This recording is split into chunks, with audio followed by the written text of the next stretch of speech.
Lament, written by William Zeranski, read by Lou Bisignani. Amos stood for a moment inside the entryway to the small room.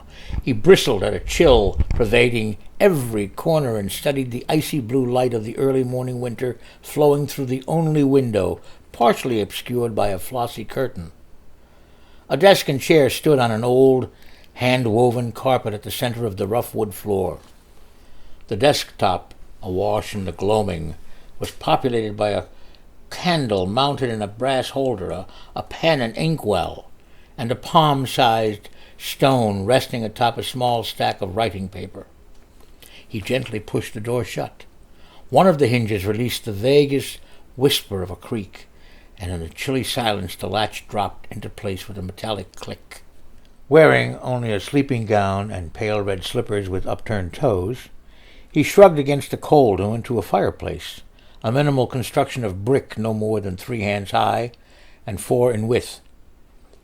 The previous day's ashes appeared exhausted, but with a wrought iron poker taken from a stand, he gave a vigorous stirring, releasing a feeble warmth which he fed with a small shovel full of fuel from a scuttle near the hearth. He settled back on his haunches and held out his cold hands, the skin like thin parchment. He savored the steadily rising heat of the fire. In a short time a red glow pulsed as if breathing. The odor of burning filled his nostrils. He rose slowly, pressing one hand to the floor, nursing his aching knees, sensing the weight of time pressing down on his shoulders.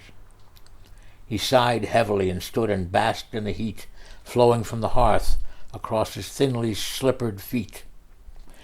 With a robust rubbing of his hands and shoulders, he firmly crossed his arms and went to the writing desk. He sat cautiously as an aching tremor ran along his spine. He grumbled when the cold of the seat penetrated his linen shift and chilled his buttocks.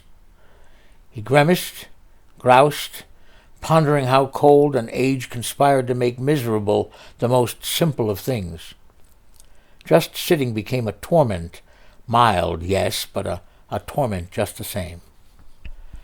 "Cold, cold, cold," he said in a whisper, and looked to see through the gap of the half-closed curtain, the blue darkness deepening into a colder night, while fat flakes of snow crashed into the panes of glass, frosty around the edges. He set his elbows on the desk and rested his forehead on the knuckles of his bony fists, his gaze fixed to a scratch on the lacquered surface. After a moment he looked up again and gently tugged at the wispy beard surmounting his chin.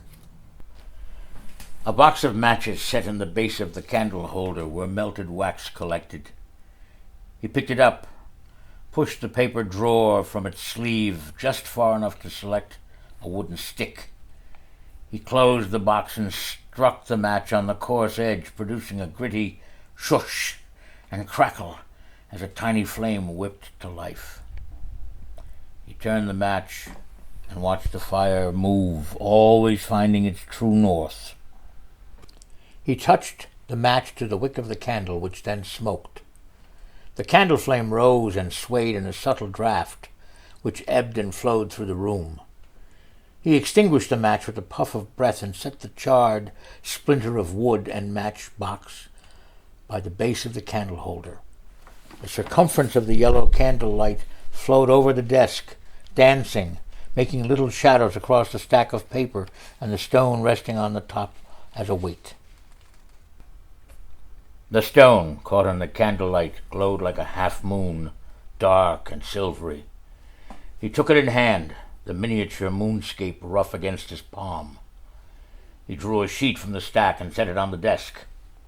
He gazed down at the snowy surface, plain and clean, but then his attention returned to the stone and its egg shape, seemingly indicative of a distant fossil past.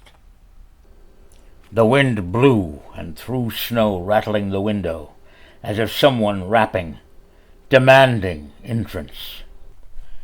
He looked up and watched the curtain flutter. Inexplicably, a phantasmal motion of ill-ease flickered to life from a dark niche of memory and spawned a vexing chill which traveled along his vertebrae and his flesh causing the hairs to rise. He took a stuttering breath and went to the window, plodding slowly as an inscrutable expectancy of a dire visitation taunted him from a dark place where imagination dwells. Still in his hand he gripped tightly the stone, as one might grip a talisman as defense against dreadful forces. At the window he reached out, tentatively, to the curtain and drew it back. The brass rings secured to the gauzy material chattered against the metal rod suspending the drapery. There, in the glass, darkened by the depth of night, his reflection peered back with a slack jaw, mouth agape, eyes black and staring. His own visage appeared spectral and haunted, disturbing him to the core of his being. His free hand darted to the bottom of the window, which he grabbed and tugged again against a grudging resistance, and pulled the window free, breaking it from the crust of snow, sealing it on the outside. Up the window went, grinding and slow, gusts of wind slashing in, stabbing dagger-like. Snow burst in with every blast. His inexplicable drive to open the aperture went unabated by the cold so intense it burned. Behind he heard the papers on the desk being lifted and scattered. Wrenching the window completely open, he thrust out his torso, squinting against the blasting winter wind. Outside, the row of buildings across the street below went unseen and lost in the snow and darkness of night, pitch black and infinite. A thought of all eternity, of nothingness, came stabbing from out of the darkness, pricking him with doubts, releasing a fear embedded in the primordial sense which had branded him long before he was born. He sucked in a breath. The cold scalded him. He violently shook his head. His long, thin hair, matted with snow, flailed, whipping across his face. He had enough. Age and fear and infinite nothingness drove into him from the swirling darkness and brewed inside him, a cauldron of woebegone memories forced to the surface and no longer forgotten. He peered down at the stone in his hand. The fossil moonscape, covered in snow and half-darkness, itself was evidence of his past. The stone, a marker of memory of a time past that as a young boy he picked off a beach where ocean waters cast it with one of its rushing waves. He remembered being the boy, remembered retrieving the stone, but then a groan croaked out of his mouth. For the memory of so long ago, the distance so far away and crumbling with its own age, he wished to scream out to the boy, to prepare him against the cold and the night and the infinite. The stone fell from his hand and struck the window ledge and dropped into the frigid darkness, silent and lost. He backed away from the night and the storm, gripped the top of the window and thrust it down. Heaving in breaths of cold air in the stillness of the room, he thought, and all he could say was, "No more."